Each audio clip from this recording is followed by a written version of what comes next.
So it's all to play for still. I think so. Do you want to bet against us?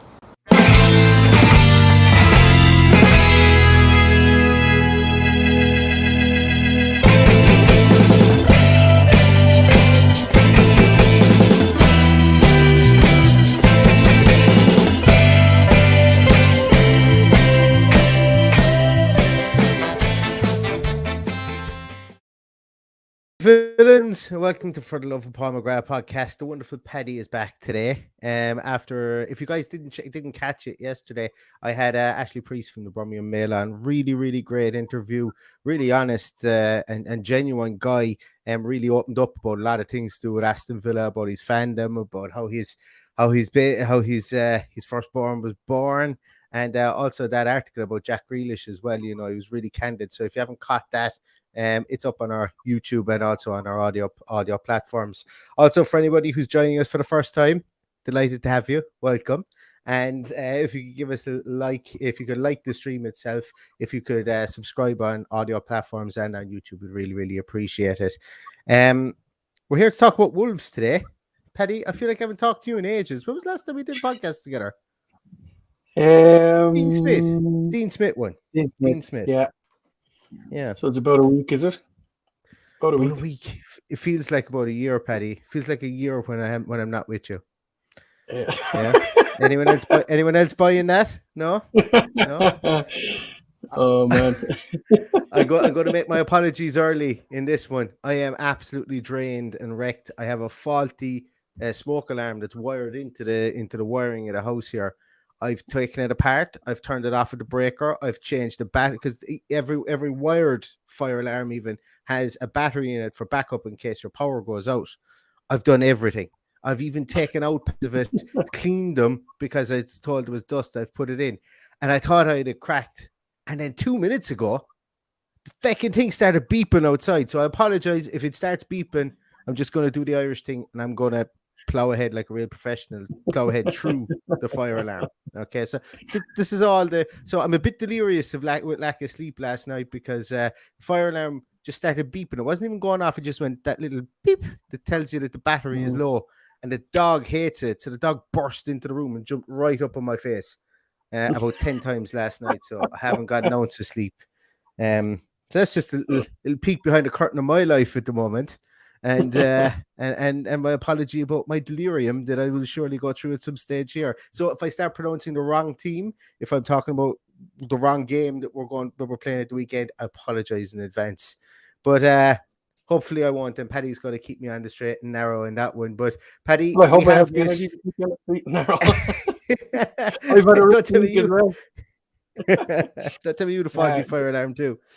No, well, we had a funeral of a friend of ours this week, so I got drunk last night, which is never a good idea when you go to work on a Thursday. So no, I'm tired today, but I'm full of energy because I'm getting on a flight tomorrow to Birmingham. So buzzing for the weekend, absolutely buzzing. Absolutely, so looking forward to it. Maybe you might find out, maybe, you know, when you're over there, you might have that epiphany moment and maybe you'll come back and you'll go, no, Neil, it's definitely a derby game. It's definitely a derby game. When I was over there, I could feel it. It was just magic. It had something about it.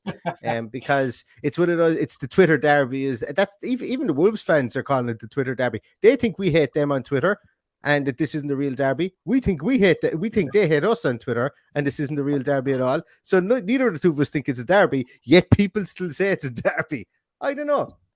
Well, I think people that call it a derby are obsessed, and I've no reason to be obsessed with any other team in the Midlands. They're all a pain in the arse. So I couldn't care less. For me, West Brom is a derby, and so is Birmingham. But other than that, no. Not a derby for me. Yeah. And I'm just delighted that we don't have to talk about international football anymore. And, you know, I kind of scoffed at the notion of Wenger's proposal about having two international windows, one in November, one in March, and then having tournaments once every 2 years. And you know what? The more I think about it, the more it makes more sense. I wouldn't mind if we had longer breaks only twice a season, as opposed to having like these three kind of mini little breaks that we will have before Christmas for internationals, they just really interrupt the flow. And thankfully, they're over for this period of time. And yes, they've been a positive. Don't fall off your seats. This international break, I think, has been a positive in a way because of the injuries we had coming into it, and hopefully those injuries will lessen, over the next week or so, and it's given us time to regroup and maybe, who knows, we might have one, maybe two players back in contention, if not even on the bench for the game at the weekend. But yeah, as I say, it's against Wolves, Paddy. Wolves, think it's fair to say, is our team going through transition at the moment. Nuno Espirito Santos has left, and Bruno Lange is in instead. You were just dying to say that name, weren't you? Lange. It sounds like it sounds like an underwear brand, or something. I don't know, but it's he's in.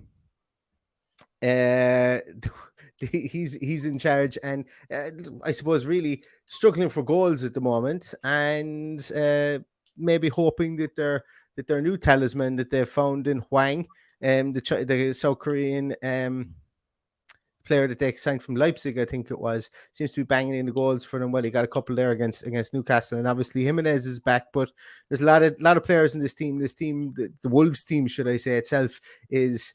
There's a lot of old dogs for the long road there. They have a settled team. They haven't really changed it an awful lot, and they've dealt with a lot of players that have, I suppose, left, like Diego Jota leaving. I heard somebody say during the week today that Wolves haven't missed Diego Jota, and that Hwang is an upgrade on him.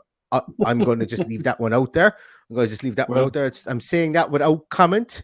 But the Wolves team, I suppose, what I'm getting at here is, they've traded in a couple of players recently, like Rui Patricio has left, gone to Roma, followed Jose out there, and they've got what's your man's name, Jose Sa, another Portuguese player, although not an international, but another Mendes swap deal, I think, is what happened in that instance there. One went out and one came back, and all the money went into Mendes' pocket, really. But apart from that, Paddy, they haven't really done much business as such over the course of the off season, have they?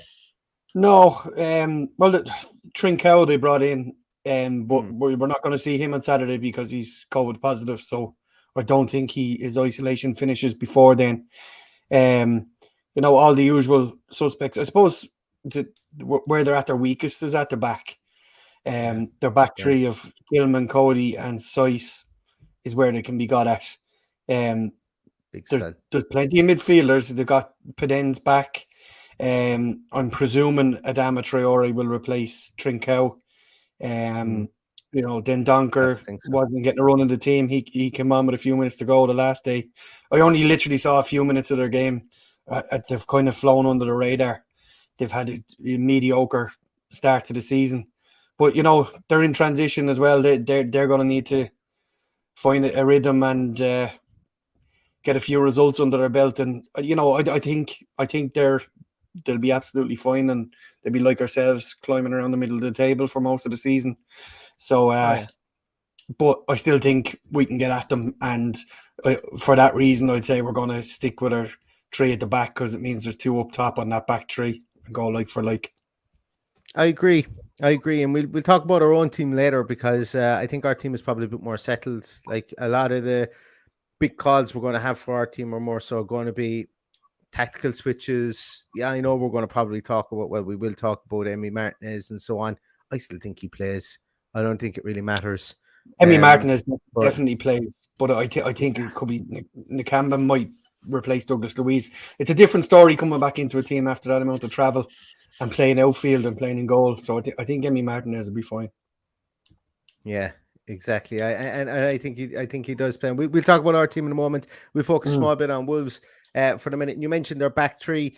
Obviously Conor Cody, Conor Cody, England international, in with the English squad again for the last few matches. Some Wolves, there's conversations within the Wolves gantries at the moment that maybe his time at centre half is coming to an end.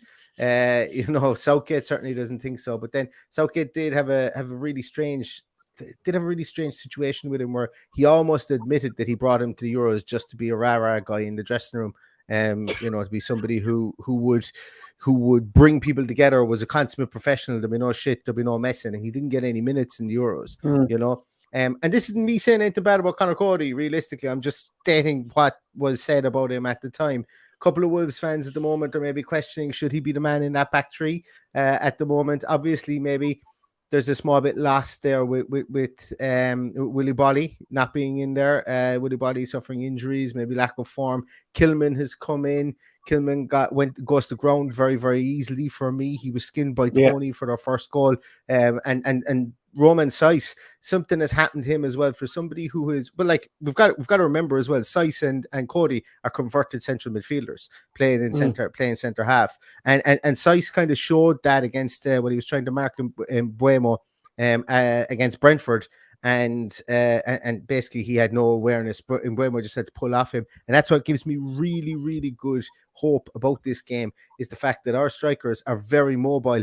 You know, Ollie Watkins is going to pull to the wing like Ivan Toney did for Brentford first goal. You know, Danny Ings is going to be in and around the box making movements in there, because that's where he lives. And I think it's a nice matchup.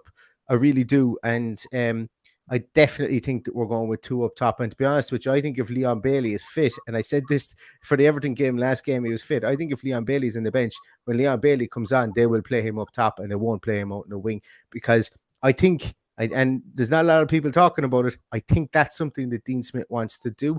I think that he might want to play him up top, almost in the Watkins role, and let him drift out to the out left if he needs to. But obviously having that turn of pace to turn in around the back four, or back three in this instance, would be good for Bailey too. But it's all to be seen as to whether he's actually fit enough to be named in the. We haven't seen Dino tomorrow, so we don't know. No, who we have, or who were out, or if any knocks were picked up on international duty. Yeah, I know Bertrand Traore picked up a knock and he missed the last game. So what happened to him again, Paddy? Was it his tie? His tie, I think. Yeah, his tie. Yeah, a bit disappointing because he's another guy that always seems to pick up injuries. But look, what can we do? Exactly. Yeah, it's look, what can you do is right, and I don't think I'm not. I know everyone can turn around and probably point at the likes of Michael Owen and say, yes, people are injury prone. But I think in the modern game, I think really very, very much so in the modern game, I think players aren't given enough time to rehab injuries, and that's why they pick up a lot of injuries. And sometimes players feel the pressure because of the big contracts and because their agents are breathing down their neck going, hey, you're not, listen, I know I'm speaking to another agent here. Villa are looking to bring in a Leon Bailey, or Villa are looking to bring in an Emi Buendia. You need to be playing as much as you can, because if you're sat in your arse, or if you're not, if you're like out of sight, out of mind, and next time a club comes in for you, they're going to be offering 6 or 7 million. Who knows? You could be playing for a mid-range Italian or French team, and they're only going to pay you a third of what Villa are paying for you at the moment. So you got to get yourself back out in the field. And I think there is very much a situation like that. Now, obviously, I think in this COVID or post-COVID or almost post-COVID, whatever your thoughts are on that kind of era that we live in football, I think it's just that there's so many games and there's been so little break for a lot of players. You know, I know they had this summer, but the season before takes its toll. And I think with the injuries is really what the cause of the injuries, and that's what's affecting it, is a very disjointed pre-season. I don't think we had a full squad of players going into the season fully fit and ready to rock than we would have had in previous years. So I think that's a lot got to do with what's going on. And I would have liked, you know, I listened to Hugo Lloris absolutely losing his shit at the weekend because they had to play a third place fucking playoff in Mickey Mouse tournament. Like, he's right. That's no good. You're talking about players that need rest. To send them to play third place playoff when the last thing they need is a game of football at that stage. It's ridiculous. And Paddy, to see Benzema have to stand there and do a press conference and do a fucking photo shoot with the third place, what was it? The third place goal scoring trophy for the knockout stages of the fucking UEFA, whatever it is, Nations Cup. And you could see it. He was just looking at it. And first of all, the trophy was rubbish. And he was looking at it and he was like, as this is embarrassing. Why am I getting a trophy for coming third place in the third place score in the knockout stages of a cup that we didn't win. I don't really care about this. It's probably not even going to make it on the trip home. I might donate it to charity.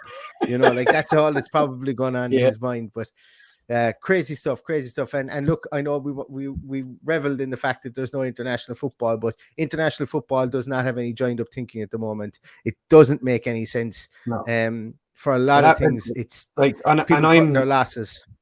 I spend a lot of my time bigging up international football, and I see the point of it, and I love it, and I've got to see all of Europe by traveling with Ireland, but I didn't even bother going on Tuesday. It's just, what's the point in playing Qatar in a friendly? It's embarrassing. They roll out Callum Robinson, he scores 3 goals, and they're calling him CR7. Like, that trophy wasn't the most embarrassing thing that happened in international football this week. Yeah. And now, look, don't get me wrong. I will follow Ireland as well, and I'll watch all their games. I just but it's a case whereby sometimes it's at this moment in time it's not making an awful lot of sense. Like the Euros is only over a wet week, and we're back again, and there's players already fatigued. Douglas Luiz, we won't see Douglas Luiz at the weekend in this game because of international football. I don't think we see him, because I think whatever about Emi Martinez standing in goals, Douglas Luiz is going to be flogged from all the travel at the weekend. And that's the irony. We were talking about Hugo Lloris, and he's a guy who stands in goals, and he was losing his shit, so he's not happy with it. Whereas we've got a goalkeeper, he's only traveling European distances, never mind going to South America. And we've got a goalkeeper going halfway across the world to play for Argentina. So it's just a bonkers situation. And for me, you know what, they could have put it on hold and qualify the people on world rankings. Like, I really couldn't care less about it at the moment. That's the way it's gone. Paddy, Portugal and Serbia are waltzing our group. Everybody else is just playing because the TV companies have paid for it. That's the only reason that they have these big countries. Like Brazil and Argentina are going to qualify. We know that every year. England, Spain, Italy, France, they're all going to qualify. Like Holland, we can single out the last time they didn't qualify because it was at our expense. It just doesn't happen anymore. So just qualify them anyway. I think this year the smart thing to do this year was to play one round, not a home and away situation, and it would have been a compromise, I think. It just doesn't make any sense to me. You're still dragging players around the world in the middle of a pandemic. It's bonkers. But you're only doing it once. You're only doing it for one window as opposed to doing it for two. And that's opposed to doing it for 3. So I would have said take a 3-week break for international football in September and get them all played. Get them all played and just one round. But then again, Paddy, I'm not in charge yet. But when I am, things will be looking up. Vote for Neil. Anyway, back to this game. Jesus, we got sidetracked again. Back to the Wolves game. Talking about the Wolves team, we only got to our back 3 anyway before we got sidetracked. They're going to play probably 3-4-3 kind of situation. Morphs between 3-4-3, 3-5-2, kind of like ourselves. But the 4 in the midfield, we're going to say, and I think you can really get at their midfield too as well. They're great passers of the ball, Moutinho and Neves, absolutely. But they're both wooden. They both aren't very athletic, and they definitely aren't fast. So I think John McGinn, if he's deployed in the right positions there, if you can get John McGinn pushing in between the two of them onwards towards Cody, with the two boys dragging Kilman and besides either side or whatever way they're going to play it, I think there's great growth to be got there from this Villa team. On the wings for Wolves, they're going to play their fullbacks Semedo and Marçal. He got skinned all day long against Brentford. Really, really did. And Semedo, whatever Lage has done to Semedo, he just seems to pass the ball to the player playing ahead of him, who was Trincao, now going to be Traore, and just received the ball back again. Very limited in his passing, very limited in his movement, doesn't go very far up the field, doesn't definitely get on the overlap like he did for Barcelona, and like he did under Nuno, certainly doesn't do that anymore. So, this midfield, and I know we're going to be missing most likely Douglas Luiz, but I think the likes of Ramsey, McGinn, and Akamba could marshal this midfield very much so, and push them back onto the toes of their back 3 if they get a chance. I think so. I just saw somebody mention in the comments there about Sanson. If he's fit, if he's fit, we could see him pigeonholed in there instead of Nakamba, and then we've got 3 footballers in there, which would be interesting. But you just never know what Dean Smith will do. He could very easily roll out Douglas Luiz, knowing that he has a week to recover afterwards. Yeah. It's a strange Wolves team when you think of Dendonker and Podence, who are players that I really liked over the last few seasons, can't get next or near it at the moment. So, other than that, they're very light at the back. Is it Bolly, the other defender that they have? Yes. Yeah. So they're playing 3 at the back, but they've only got 4 available centre halves. So if they pick up any injuries there, they're in trouble. So, look, I'm worried about Wang. Is that how you pronounce it? Yeah. Yeah, he looks like he'll cause trouble. I think he'd be a really, really good signing for them. So for me, he's the danger man for them this weekend. Hopefully he'll not warm to the white hot atmosphere of Villa Park. The thing about Wang is, like, I suppose he needed this loan from Leipzig. He was on loan. He was obviously with their feeder club, Salzburg. I say obviously, but he was with Salzburg, okay? And he had a decent scoring record. He had like 1 in 3 scoring record for them. Went on loan to Hamburg. Hamburg. Yes, he went on loan to Hamburg. Then was sold then the following year to Leipzig. And didn't really cotton on at Leipzig. 20 games, I think, didn't score any goals. And then he moves to Wolves. He's 3 and 4, if I'm not mistaken. And 3 and 5, yeah. 3 and 4, 3 and 5, whatever it is. Yeah. And 2 of those came against Newcastle. So realistically, he's got 1 in 5 because everybody scores against Newcastle. But look, no, it's all jokes aside, I think he's going to be, look, we're going to have to mind him. He's an active player. Son tore us to shreds, genuinely, and not just saying it because he's South Korean, but the South Korean, I listen to a Wolves podcast. They actually had a South Korean Wolves fan on the podcast to talk about him, and he waxed lyrically about him. He said it's just a shame that South Korea's 2 best players, who are Son and Wang, playing the exact same position.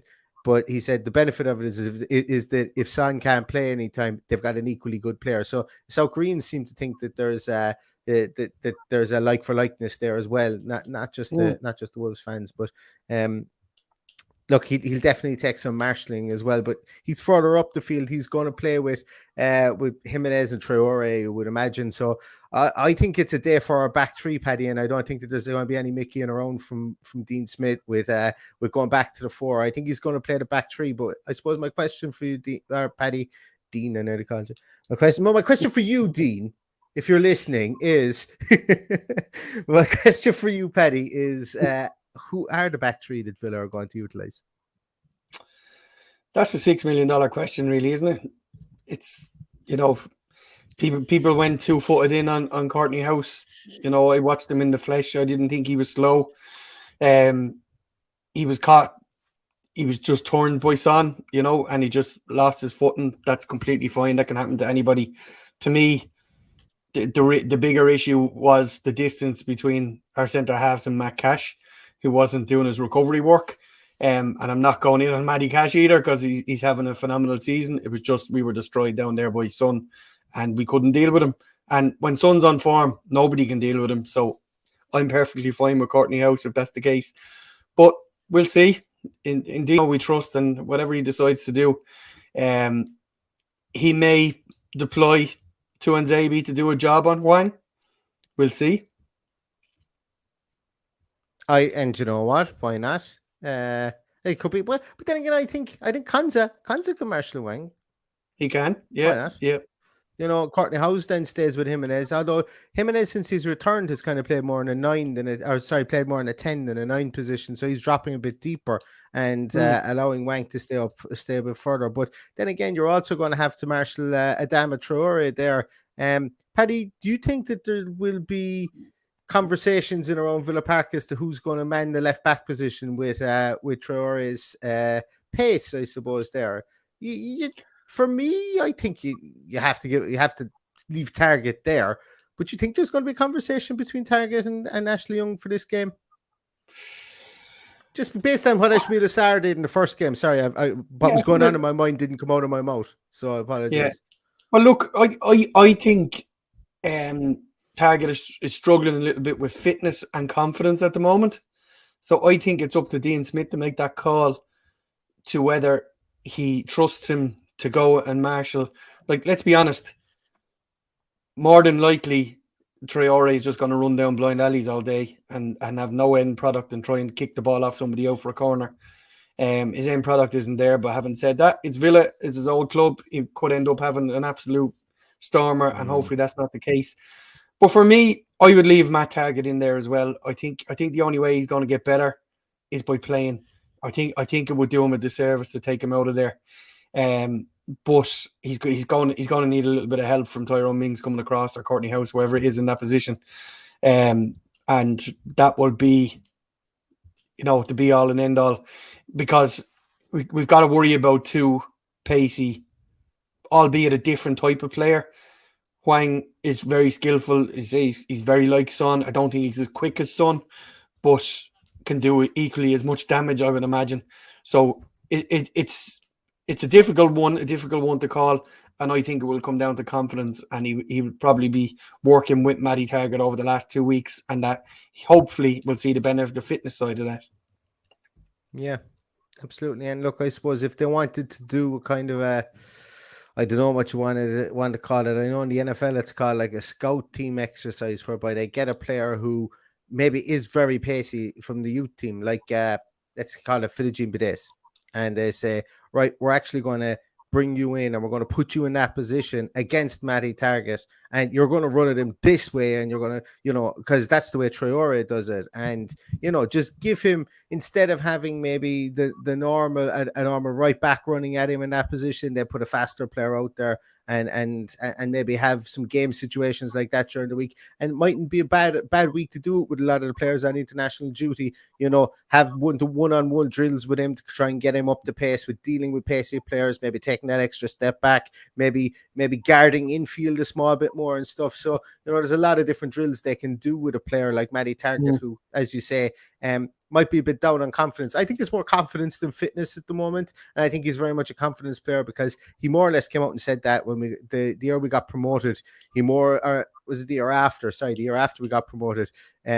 He more or less said that like he went, wow, this is fast and this is different, and his confidence took a bit of a bashing. And last year it was different, and just needs to find that player from last year again. And I absolutely think he can do that. Let's take a look at some of the comments, Paddy. Yeah, we know there's a player in there, and we know he's good enough.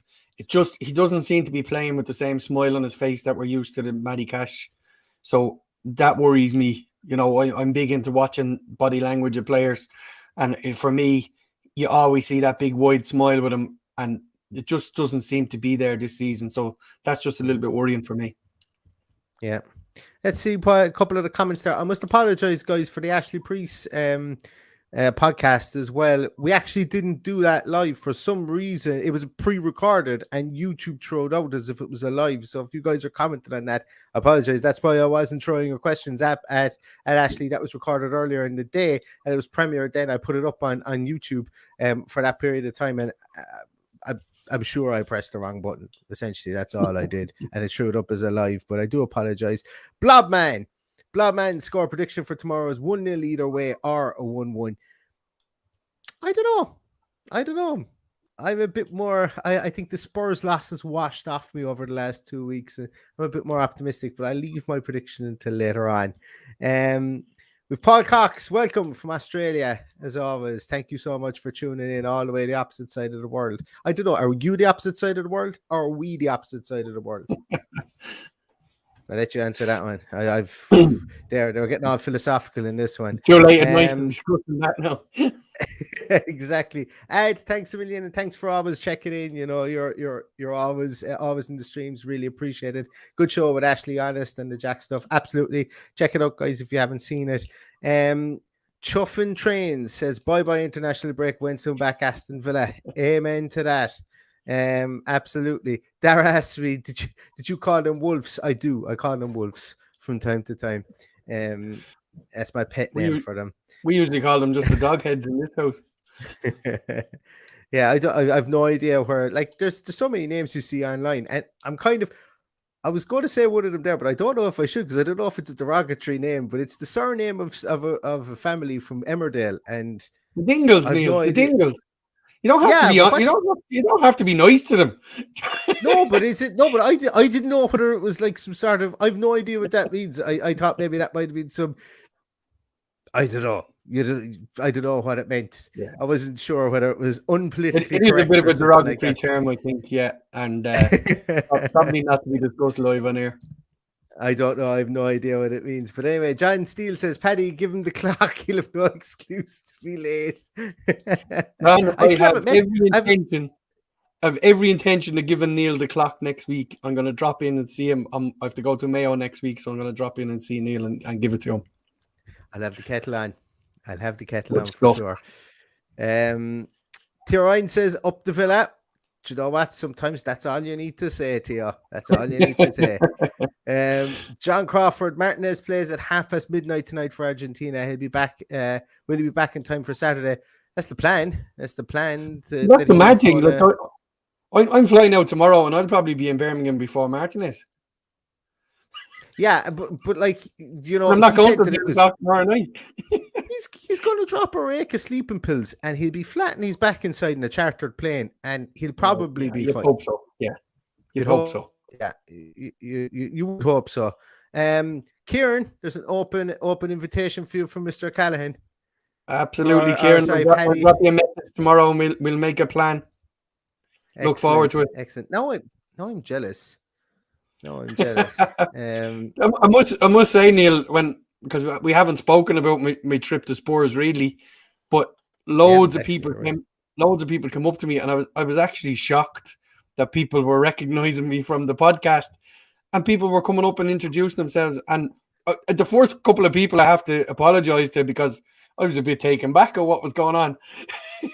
But you know, it was by the time I got a couple out of the way, I felt a bit better about it. But I was like, what do you want to talk to me for? You know. Paddy was asking me if I had a Parker pen there the other day. Now I know what it is. He's going pre-signing autographs before he goes to Villa Park. It's all gone to his head. I'd love to be going over. As I say, I would absolutely love to be going over with you at the weekend, but alas, we'll have to wait another few weeks at least anyway. Russell says Villa Park obviously thinks it's a derby since they raised the prices 50 bastard quid for my ticket. It wasn't even the most expensive zone. Yeah. Well, as I say, close proximity of Wolves means it's a Category A game, and unfortunately, if we're going to compete, unfortunately, we're going to be competing on the price tags as well. So I'd imagine the season tickets are going to start taking a hike as well, because someone has to pay for that north stand. Yeah. This is an interesting one. Heralio, my father took me to the Villa when I was about 5. Told me a few days before he died about a year ago. I hate West Brom more than the Blues. I'm glad he was able to get that off his chest.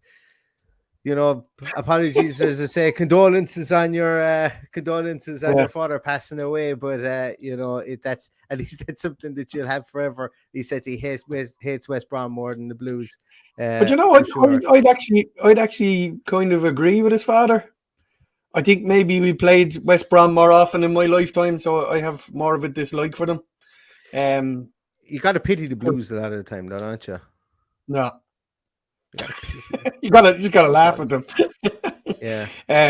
You know, the West Brom thing, they were going up, you know, boing up and down, but they always seem to be thereabouts, and we've played them so many times. But yeah, I just have a particular dislike for West Brom, probably more than Blues. Although the atmosphere of Blues games is much more toxic than West Brom games. Yeah, it's borderline. Yeah. Could you imagine? Plus, technically, they're closest to us in distance. The Hawthorns is closer than St Andrews is in distance. So technically, that is the derby. All right, Paddy, if you say so. Closest derby. that one. Yeah, well, proximity. Yeah, but not in heart.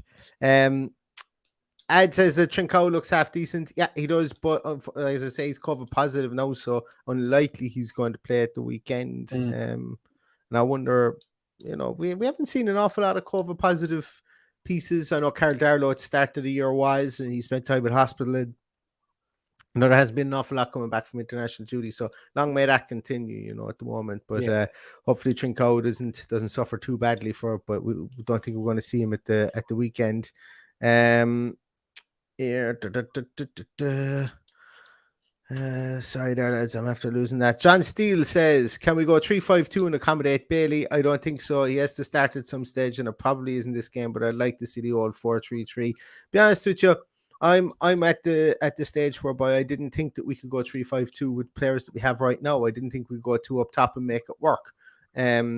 But Dean Smith has turned around and he surprised me. And speaking to Ashley Priest last night as well, and even what we did on the Dean Smith piece, there was, as we went back through it, and we did very little prep for the Dean Smith piece, and that's being honest about it. It's not just saying it. And the reason we did was because we wanted to speak as kind of from the heart and as fluently about it. But as we were going through it, I was kind of having realizations about Dean Smith and about the job he's done, and sometimes the ungratefulness that maybe, I've always been a Dean Smith, but sometimes I might have a moan about Dean Smith not playing this way or that way or whatever, and his hands might have been tied. And I'm really interested to see what likes of Danks and himself and Shakespeare come up with to be able to accommodate Bailey in the team.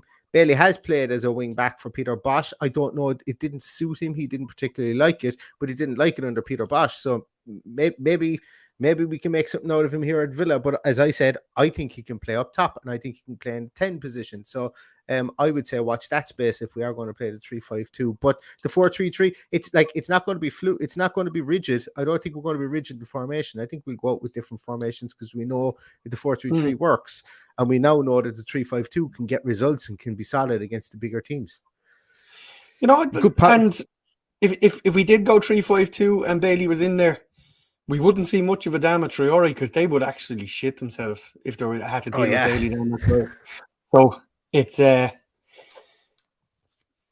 it's a possibility that he plays there, but at the expense of Matt Target, I don't think it'll be from the start. But I think if Adama Traore was doing damage down there, that would put him back on his arse as such and keep him in his own half if Bailey come in. Here's one for you, Paddy. Bundia. David wants to see him show his capabilities. Yeah, I'm still scratching my head about Buendia because he hasn't. But and I don't know if that's anything got to do with his fitness or whatever. He just hasn't set the world on fire yet. I would like to see him start at some stage. I don't envisage that's going to be at the expense of Aaron Ramsey, so it's not going to be this weekend. I don't think Aaron Ramsey has done well. He didn't have the best of games against Spurs. He had a couple of tantrums as such in it, but nothing major. So honestly, I don't see him starting, but there's going to have to be a time. We didn't spend that amount of money for him to sit on the bench. Yeah, and look, I actually think he might play. I think he might play, and we might go flatter 3 in midfield with Ramsey, McGinn, and Buendia. Who knows? Because Nakamba was away on duty as well as Louise, and I know Nakamba didn't have to go too far, but Buendia was at home, so maybe we see him. Possibly, who knows? And hopefully that would have helped his fitness to have that time on the training ground with the guys. So it'll be interesting to see. Ad says Villa Park will be rocking on game. I fancy us to get a few, and so do I. And we'll do our predictions in a moment as well. Del Boy is back. Del Boy is sober now. He says he's back, so you can chat to us again. Good to have you again, Del Boy. Anything else there? Sorry guys, I lose some of the chats there, so apologies there. If we go 3 back, I think I asked this one there a moment ago or earlier on. If we go 3 at the back, Ashley Young deserves a start at left wing back over Target. Target starting left back, Young starting left wing back. So it'll just depend on matchups. I have a theory.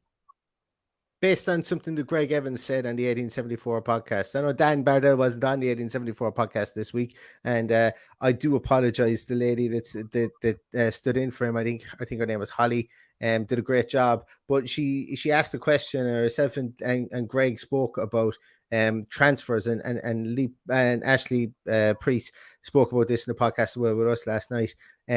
And that they were looking at left back, which is no real secret because you've got 36-year-old Ashley Young. But I've got a theory that the new phenomenon of the likes of, and by no means am I saying that the likes of Gary Dicker and that Paul McShane are Ashley Young caliber. Obviously, Ashley Young caliber can still play in the Premier League to limited capability. But the fact that you're bringing in those real pros to teach young players to be real pros, like Paul McShane is basically being paid a wage to be almost a liaison officer to show the younger kids how to be pros without having to let them go out and loan to lower league teams, because that was one of the biggest things. They'd send them on loan. There'd be an older pro that would show them how to be a pro in the English game.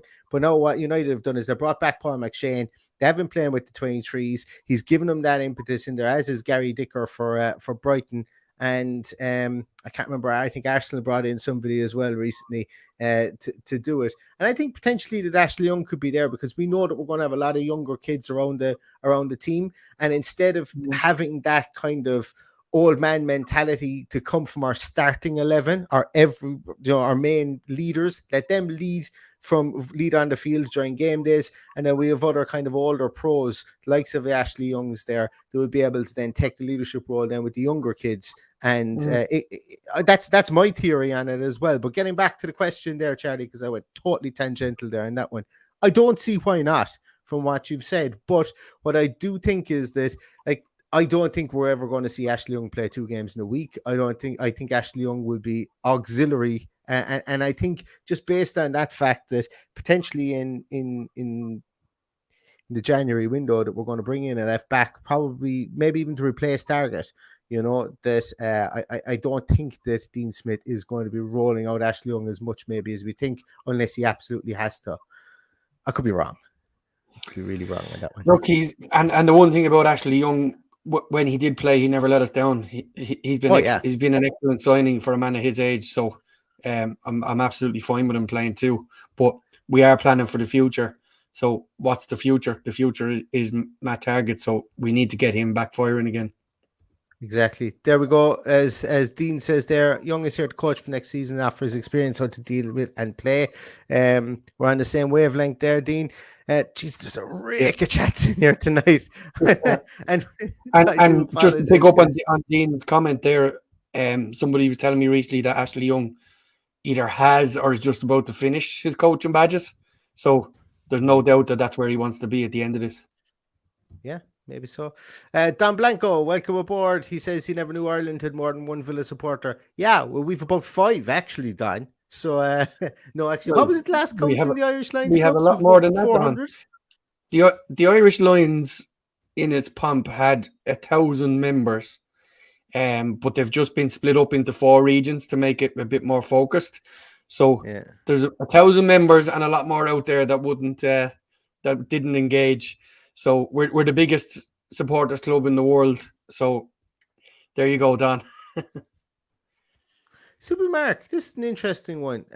Sorry, I think I missed my worry with House is that if he tries to do too much with the ball, he needs to keep it relatively simple.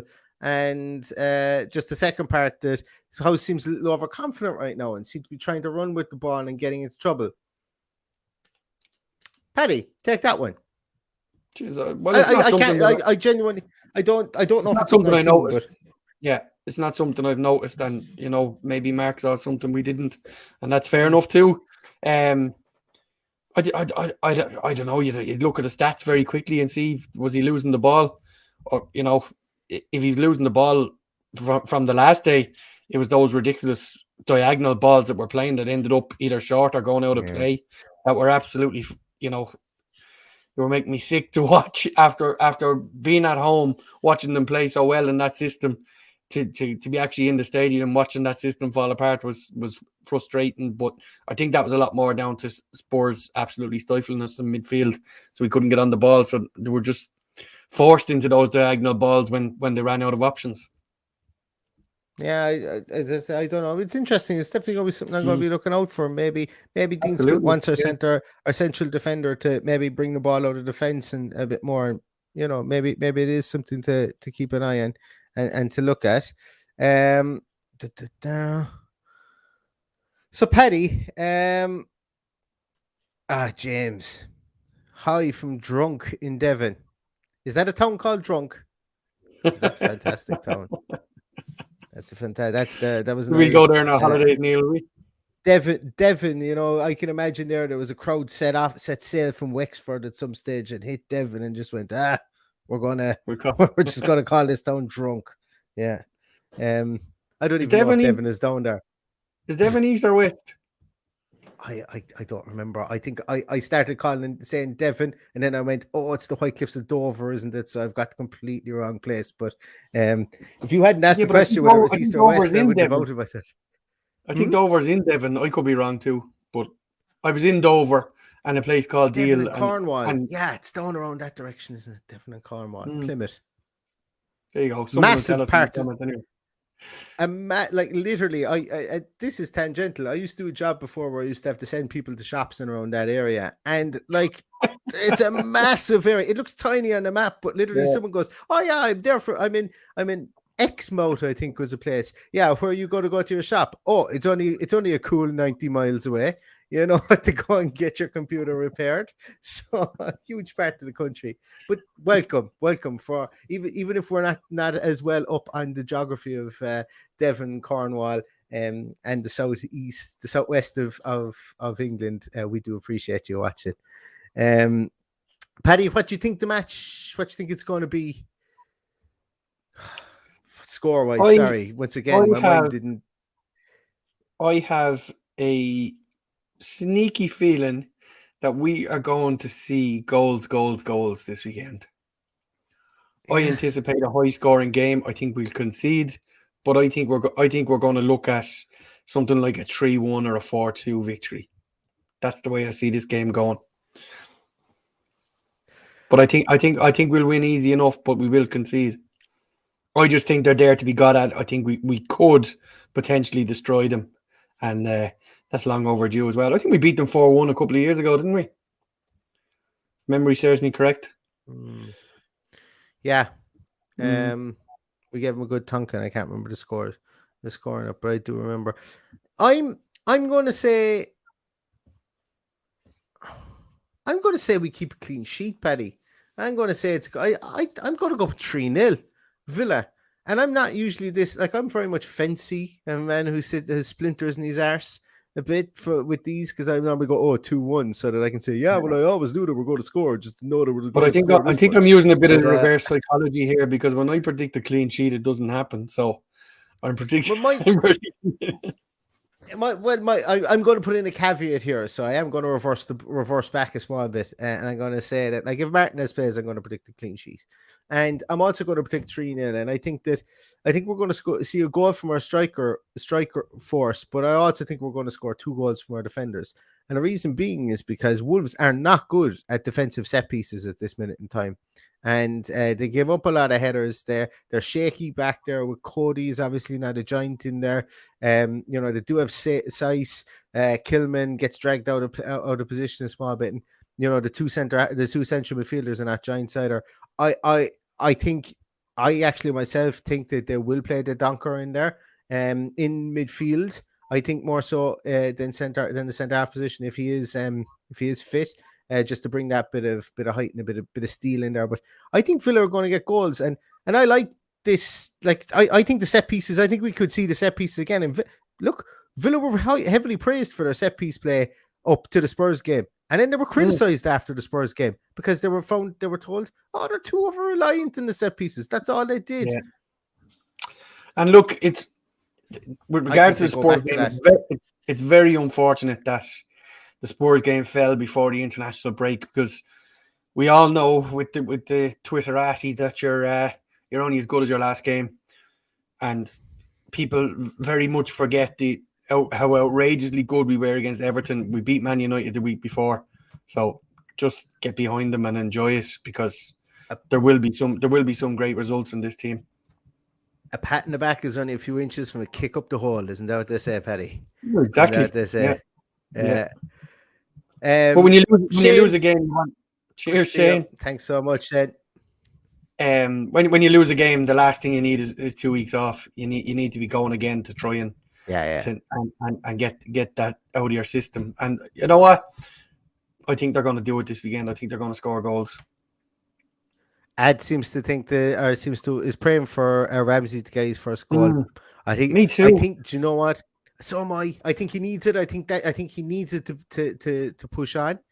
Exactly. That's exactly what I think. I think the floodgates could open for him if he scores one. I think Dean Smith could burst into tears on the sideline if he does. I just get this real kind of this real father-son nurturing kind of, Mr. Miyagi, Danielson kind of vibe from the two of them, that they both believe in each other. And I think it would be really interesting. And look, why not? He's had a couple of pot shots and he was unlucky against Everton. But yeah, geez, if he brings one in, Paddy, I'd say you could end up 4 rows down from where you started up. I'd say from celebrating. Although they do have the safe standing in the. Are you in the Trinity or are you in the Holt? In the Holt. You're in the Holt. Yeah. The safe. Have they installed the safe bars standing in? yet? I don't think there's bars in yet. Well, then, then you'll end up 4 rows down. So. Well, I hope not. A story to tell. Next time we see Paddy, you'll have a big gash in his forehead. What happened to you? You're getting a bit old for that now. No, Paddy, the day you start saying you're getting a bit old for that is the day you admit defeat. And we don't admit defeat in this podcast. No, we at least call it a defeat. I just don't want any aches and pains any more than I have already. That's admitting defeat, Patrick. That's exactly what it is. But guys, we're coming up on 51 minutes here, and as I say, we're expecting goals at the weekend. Thanks so much to everybody for tuning in. I think it's going to be an interesting game. I'm always glass half full type of guy. I think we're going to do them at the weekend. I think Villa Park is going to be absolutely rocking at the weekend. I don't think it's lost on a lot of the fans that are going to be there. You more so, most of all, I think, Paddy, that they've missed this team. They've missed watching this team play well.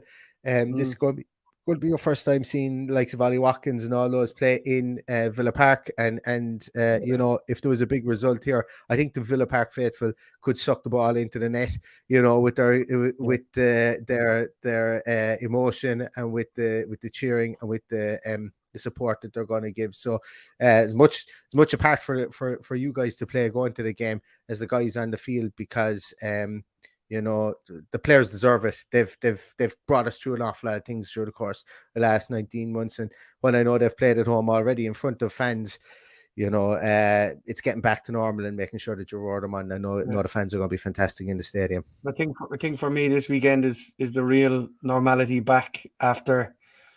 I'm trying to figure out what my last game in Villa Park was, but it's 2 years, going on 2 years anyway. If it's not 2 years already, so I'm actually a little bit emotional about it getting back there, because there's guys that sit around me and there's guys involved in the Lions clubs that I haven't seen in 2 years, and it's just magic to be getting the lead up to this and getting text messages from people saying. Text messages, how old am I? WhatsApp messages or whatever that that I'm going to be meeting up, and I'll definitely send Kieran O'Callaghan a message now and see if we can have a point on Saturday, because I'm just so looking forward to it now. It's just magic. Yeah. Well, I'm going to drop about 2 stone for when I go over, because and starting today, I'm making my promise to everybody here that it's going to start today, because I'm going to enjoy myself when I get over there. Because it'll be the first time in about it'll be the first time in about 4 years since I will have been there, due to financial constraints, and then obviously the pandemic and other kind of life-changing things that are happening soon. So I will get over there though, hopefully around Christmas time, and get to meet up with a couple of people there. Great stuff, guys. Thanks so much to everybody in the comments. Really enjoy it. Just to finish off there, Paddy, with a couple of them. There's a lot of people wishing you, Dean is wishing you safe travels. Cheers for the game. Shane, thanks once again. Shane said that he came across us on Twitter reviewing a few streams, and he says we're the best Villa pod. Thank you so much, Shane. Means an awful lot. Charlie says that to have fun at Villa Park, Paddy, wear some knee pads to protect yourself while Mings heads in a 91st minute winner. Oh, I hope it's not a winner. I hope it's the fifth of five. Number 5. Sorry, yeah, the number fifth of 5 six. would be nice. The fifth of 6, because that means we go on to score another goal as well, just to add insult to injury after the 91st minute. But that would be great.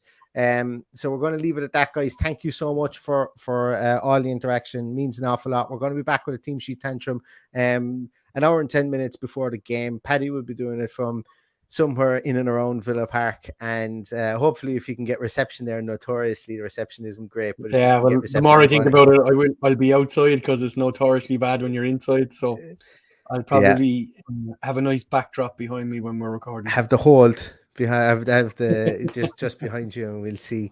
But everybody stay safe between now and then. We'll be back for a team sheet tantrum. Thank you so much, and all that's left to say is up the Villa. Up the Villa.